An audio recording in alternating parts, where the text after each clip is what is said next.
नमस्कार।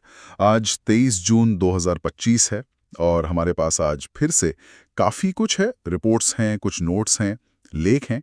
कोशिश ये रहेगी कि इनमें से वो बातें निकालें जो आज की दुनिया को समझने में थोड़ी मदद करें।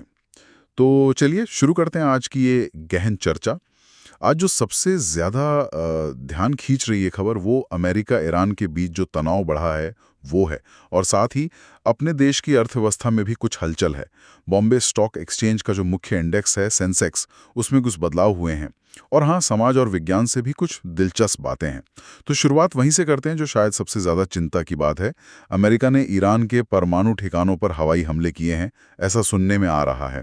और ईरान ने भी जवाब में वो होर्मुज जल डमरू मध्य को बंद करने की धमकी दे डाली है।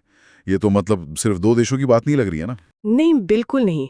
जैसा कि रिपोर्ट्स में भी साफ दिख रहा है, इसका असर तो पूरी दुनिया की तेल सप्लाई पर पड़ेगा और जाहिर है मिडिल ईस्ट में स्थिरता पर भी।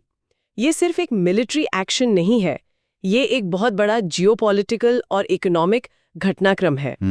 और शायद इसी वजह से भारत ने जो संयुक्त राष्ट्र में वोटिंग से दूरी बनाई और प्रधानमंत्री ने भी ईरानी राष्ट्रपति से बात की, ये एक तरह से स्थिति की जटिलता को देखते हुए काफी संतुलित कदम लगता है, जैसा सूत्रों में भी कहा गया है। हाँ, ये बात भी गौर करने वाली है कि जापान, जो अमेरिका का सहयोगी है, उसने भी खुलकर समर्थन नहीं किया इन हमलों का। ये दिखाता है कि दुनिया कितनी बटी हुई है इस मुद्दे पर। और भारत के लिए तो स्थिति और भी मुश्किल है, क्योंकि वो ऑपरेशन सिंधु भी तो चल रहा है। ईरान से भारतीयों को वापस लाने का काम, करीब 285 लोग आ भी चुके हैं। हाँ, और ये मानवीय पहलू भी बहुत जरूरी है इस तनाव के बीच, उसे नजरअंदाज नहीं कर सकते। और देखिए, ये जो दुनिया भर में उथल-पुथल है, इसका असर हमारी अर्थव्यवस्था पर भी दिख रहा है।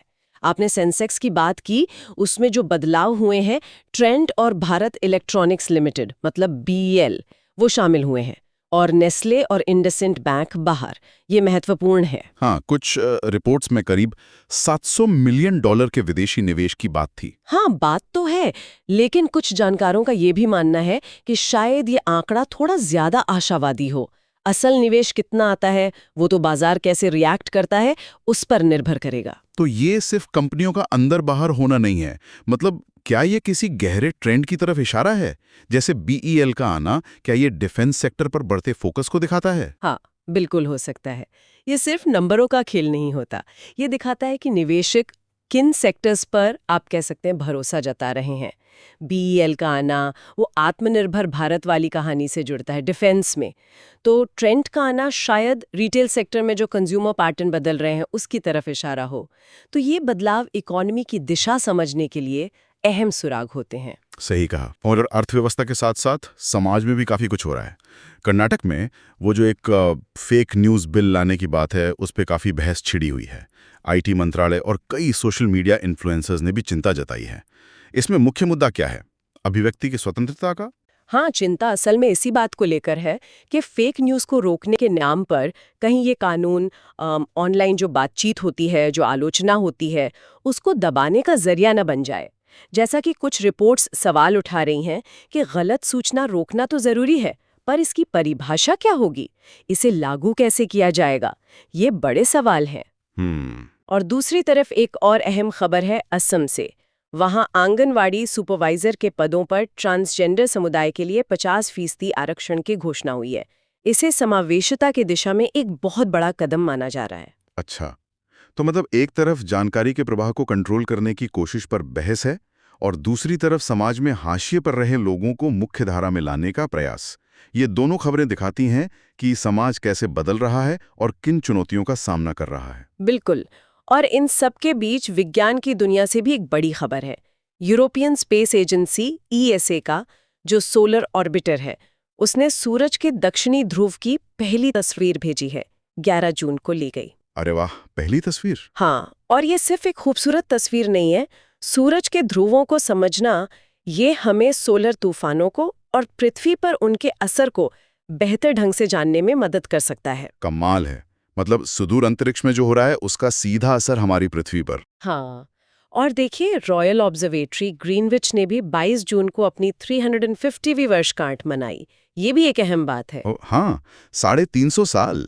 इसके अलावा जापान में आर्टिफिशियल ब्लड पर क्लिनिकल ट्रायल चल रहा है।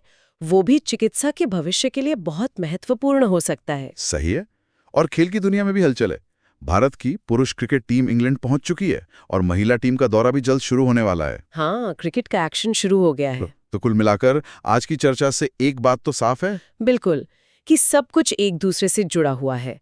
चाहे वो ईरान का संकट हो, जिसका असर वैश्विक अर्थव्यवस्था पर पड़ सकता है, या फिर सेंसेक्स का उतार चढ़ाव हो, या सामाजिक कानूनों पर बहस। वैश्विक घटनाएं स्थानीय अर्थव्यवस्था को प्रभावित करती हैं और सामाजिक बदलाव भविष्य की राजनीति तय कर सकते हैं। हर खबर, हर विश्लेषण एक बड़ी तस्वीर का हिस्सा है। इतने सारे शोर में से असली संकेत कैसे पहचानें? कौन सी कड़ी किस दूसरी कड़ी से जुड़ रही है और हमारे लिए इसके मायने क्या हैं? ये समझना शायद आज के दौर की सबसे बड़ी चुनौती है।